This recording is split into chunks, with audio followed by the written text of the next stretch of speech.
ভোটের আগে নাগরিকত্ব ইস্যুতে মতুয়াদের বিপদে ফেলা হচ্ছে। অভিযোগ তুলে মতুয়াদের নাগরিকরণ সুনিশ্চিত করার দাবিতে ঠাকুরনগরে সত্যাগ্রহ করবে কংগ্রেস, কটাক্ষ মতুয়া মহাসংঘের। বুধবার উত্তর 24 পরগনার বনগাঁয় কংগ্রেস পার্টি অফিসে সাংবাদিক সম্মেলন করেন উত্তর 24 পরগনা গ্রামীণ জেলা কংগ্রেসের সভাপতি ইন্দ্রাণী দত্ত চ্যাটার্জি। সাংবাদিক সম্মেলন করে তিনি জানান, ভোটের আগে নাগরিকত্ব ইস্যুতে মতুয়াদের বিপদে ফেলা হচ্ছে। ঠাকুর বাড়িতে ঘন্টার পর ঘন্টা তারা লাইন দিয়ে দাঁড়িয়ে আছেন। তিনি নিজে ঠাকুর বাড়িতে এসেছিলেন, মতুয়ারা তার কাছে বিভিন্ন অভিযোগের কথা বলেছিলেন। মতুয়াদের নাগরিকত্ব সুনিশ্চিত করতে, মতুয়াদের সার্বিক উন্নয়ন এবং জাতি গণনার দাবিতে ঠাকুরনগর স্টেশন সংলগ্ন ইন্দিরা গান্ধীর মূর্তির পাদদেশে সত্যাগ্রহ করবে তারা। ইন্দ্রাণীর দাবি, কেন্দ্র সরকার যত তাড়াতাড়ি জাতি গণনা শুরু করবে তত তাড়াতাড়ি মতুয়ারা স্বীকৃতি পাবে। কংগ্রেসের এই কর্মসূচিকে কটাক্ষ করেছে শান্তনু ঠাকুর পন্থী অল ইন্ডিয়া মতুয়া মহাসংঘের সাধারণ সম্পাদক সুখেন গায়েন। তিনি বলেন, মতুয়া উদ্বাস্তু মানুষেরা হয়রানি হয়েছে কংগ্রেসের কারণে। পূর্ব বাংলার মানুষেরা উদ্বাস্তু হওয়ার পেছনে কংগ্রেস। আজকের মতুয়া দরদি হয়েছেন, সামনে ভোট আসছে তাই মতো মতুয়াদের ভোট দরকার। মতুয়াদের জন্য কি করেছেন? সম্মেলন আজকে কেন ডেকেছি? 14ই সেপ্টেম্বর আমরা ঠাকুরনগর স্টেশন সংলগ্ন ইন্দিরা মূর্তির পাদদেশে আমরা একটা সত্যাগ্রহ অবস্থান করতে চলেছি, এই মতুয়া সম্প্রদায়ের মানুষদের কথা মাথায় রেখে। আমাদের বক্তব্য একটাই, যে আমরা চাই এই মতুয়া সমাজের যে ভুক্ত যে মানুষরা রয়েছেন তারা যাতে নাগরিকত্বটা নিশ্চিত করা যায়।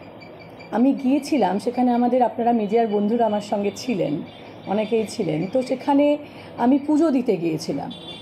সেখানে পুজো দিতে গিয়ে আমাকে অপমানিত হতে হয়, সেটা নিয়ে আমার দুঃখ কিছু নেই, কিন্তু সেখানে মতুয়া সমাজের সমস্ত মানুষজন এসে তারা তাদের দুঃখের কথা জানান যে তাদেরকে কিভাবে এই নাগরিকত্ব আইন নাগরিকত্ব পাশ হয়েছে 2019 সালে, 2024 সালে কেন্দ্রীয় সরকার বিজ্ঞপ্তি জারি করে।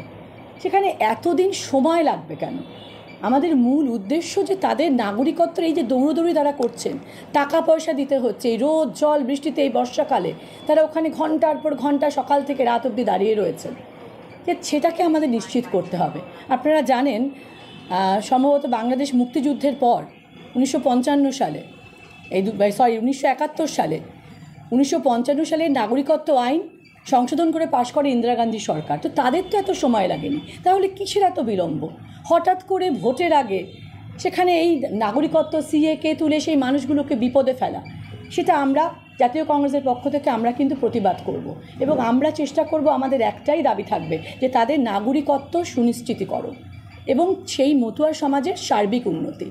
আজকে হরিচাঁদ গুরুচাঁদ ঠাকুরের তাদের যে উদ্দেশ্য, যে পিছিয়ে পড়া মানুষদেরকে সামনে রেখে তাদের জীবনের সার্বিক উন্নতি, এবং আমাদের নেতা রাহুল গান্ধীর যে জাতি গণনার দাবি, সেটাকে মাথায় রেখে আমরা চাইব যে এই যত তাড়াতাড়ি কেন্দ্রীয় সরকার এই জাতি গণনা শুরু করবেন তত তাড়াতাড়ি এই মতুয়া সমাজ তারা জাতি গণনার মধ্যে অন্তর্ভুক্ত হবেন এবং তারা স্বীকৃতি পাবেন।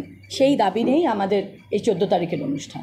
তৃণমূল কংগ্রেস বলছে যে আমরা যারা ভোটার কার্ড আছে, আধার কার্ড আছে, তারাই নাগরিক, আমরা নিঃশর্ত নাগরিকত্বের পক্ষে। বিজেপি বলছে সিএর আবেদন করতে। আপনারা যেটা বলছেন সেটা কি নিঃশর্ত নাগরিকত্বের দাবি তুলছেন? দেখুন, আজকে আমি বললাম একটু আগে যে সিএ আইনটা পাশ হয় 2019 সালে, কেন্দ্রীয় সরকার বিজ্ঞপ্তি জারি করে 2024 সালে, প্রায় 4.5 বছর পর।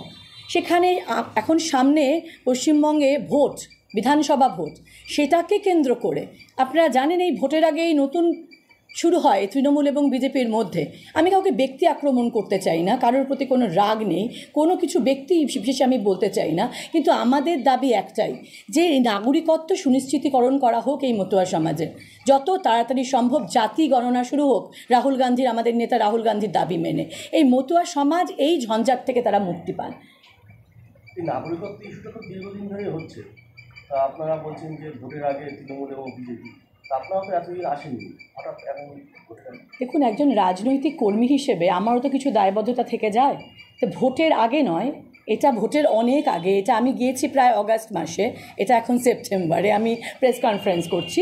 এখানে ভোট উদ্দেশ্য নয়। ধরুন আমি ভোট চাইতে গেলাম, তো হঠাৎ করে তারা ভোটটা দেবেন কেন? এভাবে কখনো ভোট চাওয়া যায় না। একটা রাজনীতির বাইরেও আমি একটা দায়িত্বে রয়েছি জেলায়, সেই উদ্দেশ্যে আমার পুজো দিতে ওখানে যাওয়া, যে বনগাঁ সাব ডিভিশনে ঢোকার আগে আমি পুজো দিতে যাব, সেখানে গিয়ে আমি মতুয়া সমাজের মানুষ আমাকে এসে তাদের দুঃখের কথা জানান, তখন আমাকে ওখানে অপমানিতও হতে হয়। আপনারাও জানেন সে কথা, তাই নিয়েও কোনো ক্ষোভ নেই। দেখুন, কংগ্রেসের কথা কেউ শোনে না, আপনারাও জানেন, আপনারা সকলেই জানেন কংগ্রেসের কথা কেউ শোনে না। এই দেশটাকে 50 বছর পিছিয়ে দিয়েছে এই কংগ্রেস সরকার। আর সেখানে তারা বলছে যে তারা ঠাকুরনগরে আন্দোলন করবে বা তারা স্ট্রিট কর্নার করবে, করতেই পারে, গণতান্ত্রিক অধিকার সবার আছে। কিন্তু এই কাগজ দেখাবো না, দেখাবো না, এইসব বলে কোনো লাভ নেই। কারণ এই সমস্যা মতুয়াদের সমস্যা, উদ্বাস্তু মানুষের সমস্যা। আর তারা নাগরিকত্ব নেয়ার জন্য আপনারা সকলেই জানেন ঠাকুরবাড়িতে যাচ্ছে এবং যাবেও তারা, এবং নাগরিকত্ব পাচ্ছেও। গতকালকেও একজন পেয়েছে নাগরিকত্ব, এরকম বহু লোক নাগরিকত্ব পাচ্ছে। কংগ্রেসের কথা কেউ শোনে না। আর আপনারা শুধু ময়দানে নেমেছেন ভেসে থাকার জন্য, রাজনৈতিকভাবে বেঁচে থাকার জন্য। তাই আপনাদের এই বাংলায় আপনাদেরকে এমনি বিসর্জন দিয়ে দিয়েছে। অতএব এইভাবে না রাজনৈতিকভাবে বেঁচে থাকা যায়, না ভেসে থাকা যায়। আপনাদের পতন দিয়ে দিয়েছে, যেরকম সর্বভারতীয় ক্ষেত্রেও দিয়েছে। আর পশ্চিমবঙ্গে তো আপনাদের কিছুই নেই।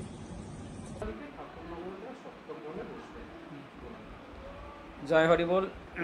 প্রথমত উনি আজকে যে বক্তব্য দিয়েছেন যে মতুয়াদের হয়রানি করা হচ্ছে, যদি হয়রানি করার কথাই আমরা ধরি, আজকে এই উদ্বাস্তু মানুষ মতুরা হয়রানি হয়েছে তানার দলের কারণে, তানার সেই কংগ্রেসেরই কারণে। কংগ্রেস এই পরিণতি তৈরি করেছে মতুদের, এবং এই যে পূর্ব বাংলার যে মানুষগুলো আজকে উদ্বাস্তু, এই উদ্বাস্তু হওয়ার পিছনেই তো কংগ্রেস। আর উনি এখানে সত্যগ্রহণে বসবেন, ওনাকে অপমান করা হয়েছে, ওনার নির্বুদ্ধিতার কারণে উনি অপমানিত হয়েছেন। কারণ যেখানে আমাদের সাংগঠনিক প্রক্রিয়ায় আমরা কর্মকাণ্ড নিয়েছি, সেখানে এসে ওনার নাক গলানোটা মোটেই ঠিক হয়নি। আর আজকে উদ্বাস্তু প্রেমী, মতুয়া প্রেমী নিজেদের মনে করছেন, দাবি করছেন, ভোট এসছেন তাই মতুয়াদের ভোট দরকার।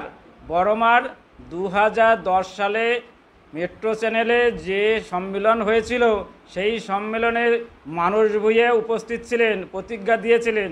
তখন ক্ষমতায় তাঁরা ছিলেন, কেন্দ্রীয় ক্ষমতায়। মতুয়াদের জন্য কি করেছেন? আজকে আমাদের বর্তমান যে প্রধানমন্ত্রী ভারত সরকারের, সেই প্রধানমন্ত্রী মতুয়াদের জন্য আজকে এই সুযোগ এনে দিয়েছেন, তাকে তো মতুয়ারা সম্পূর্ণভাবে সাপোর্ট করবেনই। আজকে ভোট নেওয়ার জন্য, ভোট পাওয়ার জন্য মতুয়া দরদি হয়ে আসছেন না। আমরা উনি যা পারে সেটা করুক। আমরা মতুয়ারা যে সরকারের মাধ্যমে উপকৃত হয়েছি, উদ্বাস্তু মানুষ যে সরকারের মাধ্যমে আমরা উপকৃত হয়েছি, নাগরিকত্ব পাচ্ছি, আমরা সেই সরকারের সঙ্গে আছি এবং থাকব। আমি সুখেন্দ্রনাথ গাইন, অল ইন্ডিয়া মতুয়া মহাসংঘের সাধারণ সম্পাদক। সেটা হচ্ছে সেই দেশভাগের পর থেকে অসংখ্য মানুষ যারা ভারতবর্ষে এসেছে বিনা পাসপোর্টে, তাদের নাগরিকত্বের বিষয়ে কংগ্রেস কখনো কোনো কথা বলেনি। বা এই মানুষগুলো যারা অবৈধভাবে দেশভাগের পরে ভারতবর্ষে এসেছিল, তাদের বৈধ নাগরিকত্ব সুনিশ্চিত করবার ব্যাপারে কংগ্রেস কোনোকালে কোনো পদক্ষেপ নেয়নি। কংগ্রেস এই পদক্ষেপ না নেওয়ার ফলে মতুয়া এবং দেশভাগের বলে উদ্বাস্তু মানুষগুলোকে বিজেপির পাতা ফাঁদে পড়তে হয়েছে, যার কারণে হয়রানিটা হচ্ছে। এই হয়রানির দায় কংগ্রেস এড়াতে পারে না। 2004 সালে ঠাকুরবাড়িতে যখন অনশন হয়েছিল, তৎকালীন প্রধানমন্ত্রী মনমোহন সিংয়ের সঙ্গে দেখা করেছিলেন আমাদের তৎকালীন সংঘাধিপতি কপিলকৃষ্ণ ঠাকুর, সুকৃতিবাবু, গণপতিবাবু সহ আরও অনেকে। মনমোহন সিং কথা দিয়েছিলেন, কিন্তু তারা সেই কথা দেওয়ার পরও দীর্ঘ প্রায় 10 বছর ক্ষমতায় থেকে গেছে, কিন্তু মতুয়াদের সমস্যার সমাধান তারা করেনি। আজকে তারা যদি সমাধান করতো, তাহলে হয়তো মতুয়াদের এই বিজেপির পাতা ফাঁদে পড়তে হতো না, এইভাবে হয়রানির শিকার হতে হতো না। মতুয়ারা সেদিনও যা দাবি রেখেছিল, আজকেও সেই দাবি রেখেছে, নিঃশর্ত নাগরিকত্ব।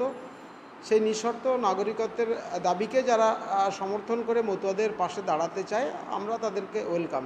আমরা 2010 সালে 28শে ডিসেম্বর বড়মা বীণাপাণি ঠাকুরের নেতৃত্বে কংগ্রেস, তৃণমূল, সিপিএম, বিজেপি সকলেই সেদিন মঞ্চে উপস্থিত হয়েছিল মেট্রো চ্যানেলে। কিন্তু সেদিন যারা ছিলেন তারা কিন্তু কেউ কথা রাখেনি।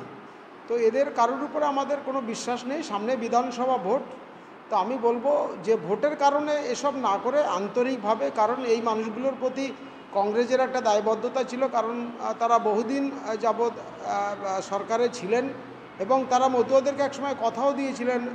বড়মা বীণাপাণি ঠাকুর, কপিলকৃষ্ণ ঠাকুরের নেতৃত্বে যখন অনশন হয়েছিল, তার পরবর্তী সময় আমরা প্রধানমন্ত্রী মনমোহন সিংয়ের সঙ্গে দেখা করেছিল মতুয়া মহাসংঘের পক্ষ থেকে, কিন্তু তারা কিন্তু সেই কথা রাখেনি।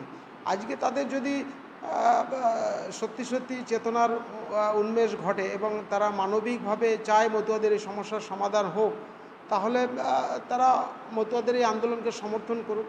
আমরা অলওয়েজ ওয়েলকাম জানাবো সকলকেই। 28 ডিসেম্বর যেমন সবাইকে ওয়েলকাম জানিয়েছিলাম আমাদের সমস্যার সমাধানের জন্য, সকলে কথা দিয়েছিলেন, কেউ কথা রাখেনি। আজকেও যারা মতুয়াদের পাশে দাঁড়াতে চাইছেন, জানি না কথা রাখবে কি না, তবে সেটা আন্তরিকভাবে আন্দোলনটা করলে সত্যি সত্যি মতুয়াদের সমস্যার সমাধান হোক। ভোটের কারণে, রাজনীতির কারণে না করে যদি আন্তরিক মানবিকভাবে তারা এই আন্দোলন করতে চায়, মতুয়াদের এই ইস্যুকে, নিঃশর্ত নাগরিকত্বের এই দাবিকে সমর্থন করতে চায়, আমরা সকলকেই ওয়েলকাম জানাবো।